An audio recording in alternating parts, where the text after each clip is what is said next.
Selanjutnya kita masuk ke dalam menu retur, yang dimana menu retur ini terdapat 3 submenu, yaitu ada submenu data retur, input retur pembelian, dan terakhir itu adalah input retur penjualan barang. Untuk input retur pembelian, kami definisikan itu adalah suatu pencatatan yang dimana teman-teman melakukan pengembalian barang terhadap supplier. Untuk input retur penjualan barang itu adalah kami definisikan itu pencatatan yang dimana customer kalian mengembalikan barangnya yang sudah dibeli sebelumnya, misalnya dalam kondisi bajunya robek misalnya dan sebagainya. Bagaimana cara kerja submenu atau menu retur ini? Yaitu yang pertama kita coba submenu input retur pembelian. Nah, di sini merupakan tampilan dari submenu retur pembelian. Terdapat input retur pembelian. Ini ada field kode pembelian, tanggal pembelian, supplier, nama, nominal pembelian, dan keterangan. Untuk mencari daftar pembelian barang apa saja yang kita proses atau kita beli dari supplier, yaitu dengan cara tombol search ini.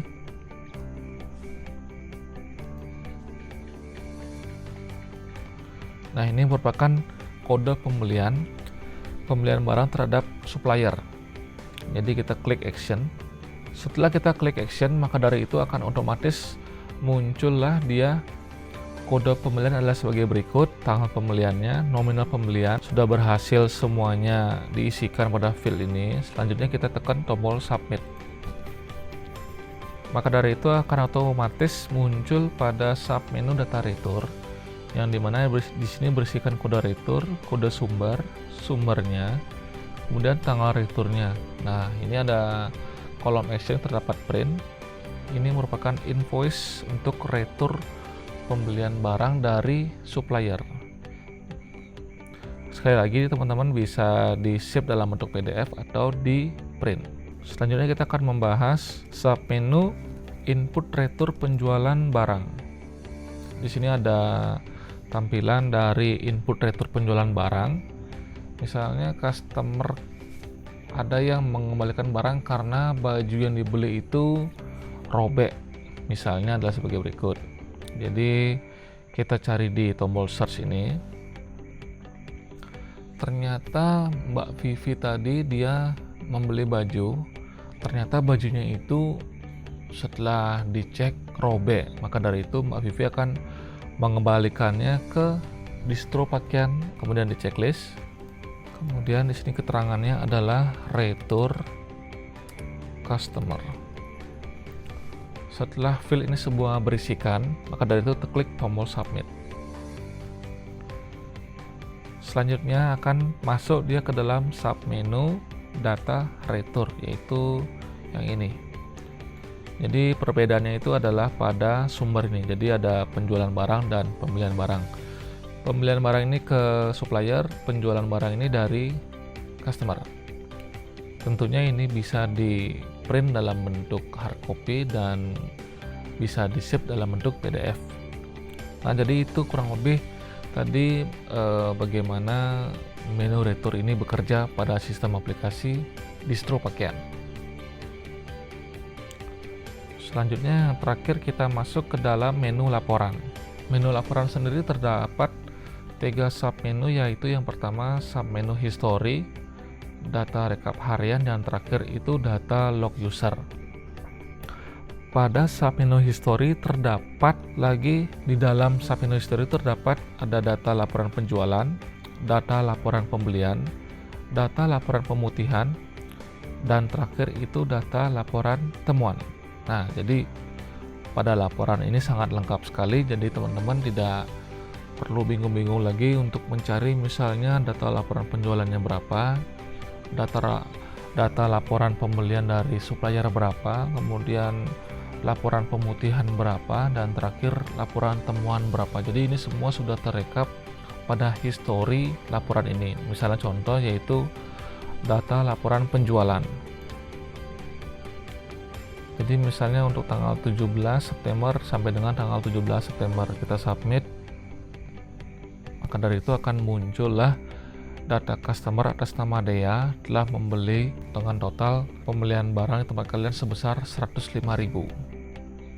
Kemudian misalnya kita lihat history data laporan pembelian, misalnya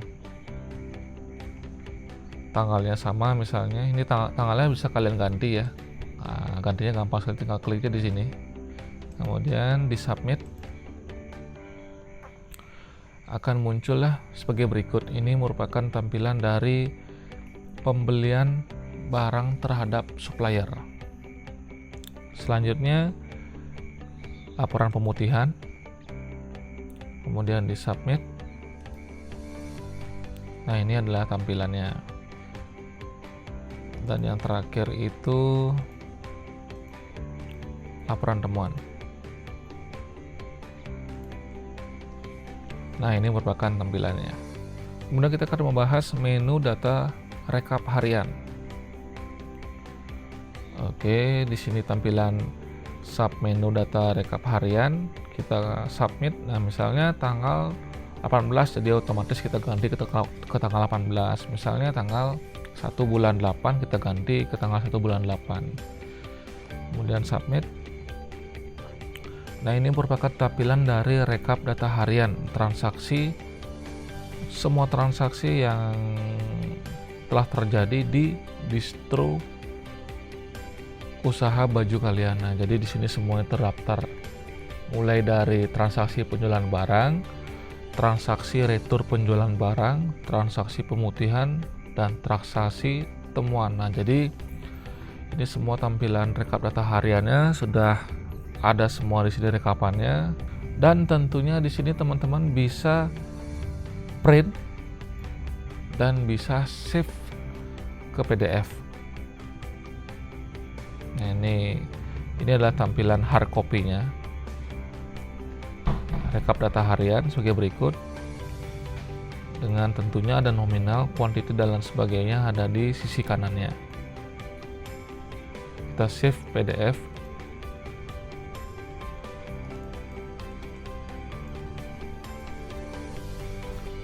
History.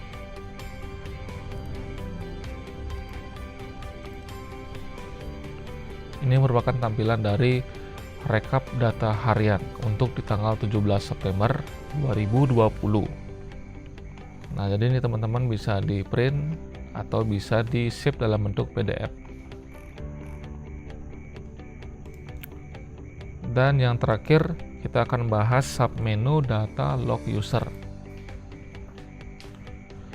Submenu data log user ini kita definisikan itu adalah suatu kegiatan yang terjadi pada sistem ini. Ini baik kita login dalam bentuk kita login sebagai admin atau kita login sebagai atau kasir. Nah, jadi hanya admin saja yang bisa melihat data log user ini. Jadi semua aktivitas mulai dari penginputan barang gudang, kemudian proses transaksi dari customer, dan proses pembelian barang terhadap supplier. Jadi semua kegiatan yang ada pada sistem ini terrecord semua di submenu data log user. Karena kita proses transaksi semuanya di tanggal 17 September, maka dari itu kita pilih 17 September, kemudian submit. Maka dari itu akan muncul informasi data log user sebagai berikut. Jadi mulai dari proses input tabel supplier, kemudian pembelian dari supplier, penjualan terhadap customer, dan lain sebagainya, itu dilakukan semua akan muncul di kolom kedua dari kiri, yaitu admin toko. Misalnya admin toko nanti atas nama si A, maka dari itu atas nama si A akan muncul semua di sini. Berikut juga tanggalnya dan jamnya. Nah, ini sangat penting sekali untuk kalian mengetahui aktivitas yang sudah dilakukan oleh karyawan distro pakaian kalian. Nah, jadi ini di sini kalian bisa memantau aktivitas atau kegiatan dari pegawai kalian. Ngapain aja sih dia di toko? apakah dia sudah bekerja dengan baik sesuai dengan SOP dan sebagainya. Nah, kalian bisa mengeceknya pada submenu data log user ini.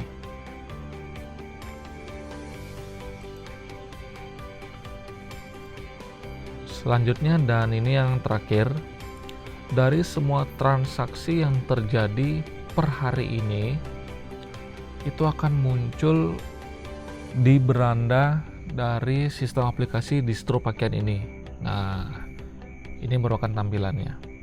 Dari report yang diberikan itu ada penjualan bulan berjalan ini ada sebesar 105.000. Penjualan hari ini sebesar 105.000. Profit atau keuntungan bulan berjalan itu sebesar 45.000. Untuk profit harian atau profit hari ini itu sebesar 45.000. Nah, jadi untuk report yang muncul pada beranda sistem aplikasi distro pakaian ini adalah live. Jadi ini semua otomatis akan muncul di beranda setelah semua transaksi baik pembelian dan penjualan itu berhasil disubmit semuanya. Jadi untuk kalian sebagai owner akan bisa memantaunya melalui beranda di sini dan bisa memantaunya juga melalui submenu data log user. Nah, itu yang sangat penting, dua hal itu. Oke, kurang lebih itu tadi penjelasan mengenai tutorial dari sistem aplikasi distro pakaian kami. Jadi untuk ingin mengetahui lebih jelasnya atau mungkin ada yang kurang jelas, teman-teman nanti bisa tanyakan ke kami melalui email atau mungkin komen di bawah juga. Misalnya ada yang kurang paham di bagian ini, kami akan siap sedia untuk membantu kalian menjawab pertanyaan yang sekiranya ada yang kurang jelas mengenai sistem aplikasi distro pakaian ini. Oke, sekian dulu dari kami mengenai sistem aplikasi distro pakaian. Semoga membantu dan semoga sukses, semoga lancar usaha dari distro pakaian teman-teman dengan memanfaatkan sistem aplikasi buatan dari kami, yaitu Papa Alpha Channel. Jangan lupa like video ini, kemudian di share konten ini ke teman-teman kalian. Jangan lupa juga komen, dan yang terakhir itu buat kalian yang berminat dengan aplikasi sistem aplikasi distro pakaian ini, kalian bisa subscribe Papa Alpha Channel. Kemudian kalian bisa request juga di kolom komentar atau kalian bisa email ke kami. Kemudian selanjutnya kami akan proses mengirimkan link sistem aplikasi distro pakaiannya ke alamat email kalian, dan kalian bisa menggunakannya aplikasi distro pakaian ini. Oke, sekian dulu. Terima kasih sudah menonton Papa Alpha Channel. One Touch Big Dream.